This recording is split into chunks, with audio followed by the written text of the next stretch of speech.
Hello! Le mercredi 17 septembre 2025 est sorti officiellement le premier film de la trilogie Demon Slayer. Je suis parti le voir le jour de sa sortie, j'avoue que l'avant-première me tentait pas. Ces dernières années nous ont prouvé que les gens ne savent pas forcément se tenir quand il s'agit d'un film d'animation à forte hype.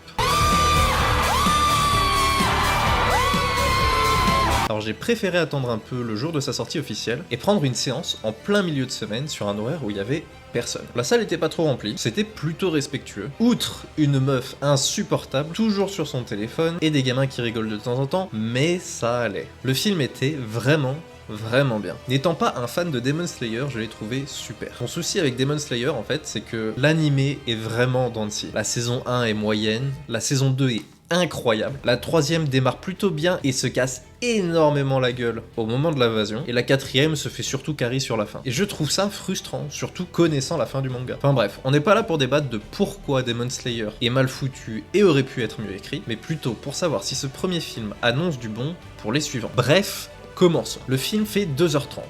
C'est long, mais je le trouve globalement plutôt bien rythmé. Visuellement, c'est beau.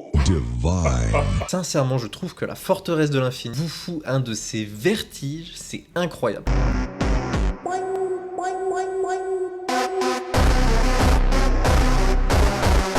L'animation pépite.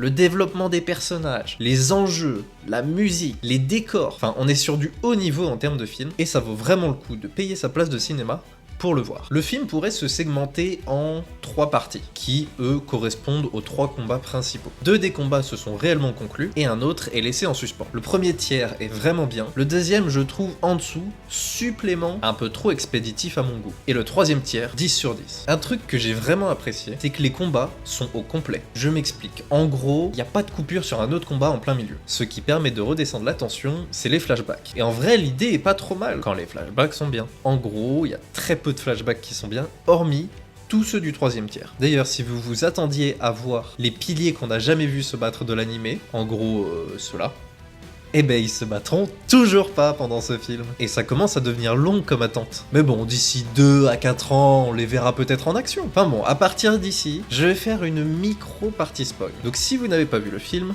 bouchez-vous les oreilles, je vous aurais prévenu. Alors, concernant le combat contre Shinobu, c'était un no-match. Mais la zone du combat était vraiment super belle. J'espère que Kanao remontera un peu le niveau pour le prochain film, parce que ce démon est vraiment énervé. Maintenant, va falloir qu'on discute. J'ai un souci vis-à-vis du combat de Zenitsu. On nous introduit son rival seulement maintenant. Je trouve ça quand même culotté de pas avoir trouvé le temps en 4 saisons de l'introduire, et de lui créer une place, histoire qu'il soit un peu plus impactant sur la fin. Surtout que c'est pas n'importe qui. Le mec était censé devenir pilier. C'est le seul à maîtriser la foudre avec Zenitsu. Enfin, je sais pas. C'est dommage, il arrive un peu comme un cheveu sur la soupe, et le fait qu'il le tue à la fin, bah, ça fait ni chaud ni froid en fait. Genre même les flashbacks sont pas assez convaincants pour nous dire « Ah, j'ai un peu de peine pour lui ». Non, même pas. Sinon, pour le combat contre Akaza, c'était vraiment absolute cinéma. Les flashbacks de Tanjiro avec son gros daron ultra badass, le passé d'Akaza qui m'a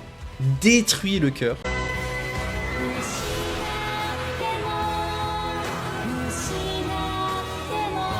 Les techniques de fou qui sont lancées.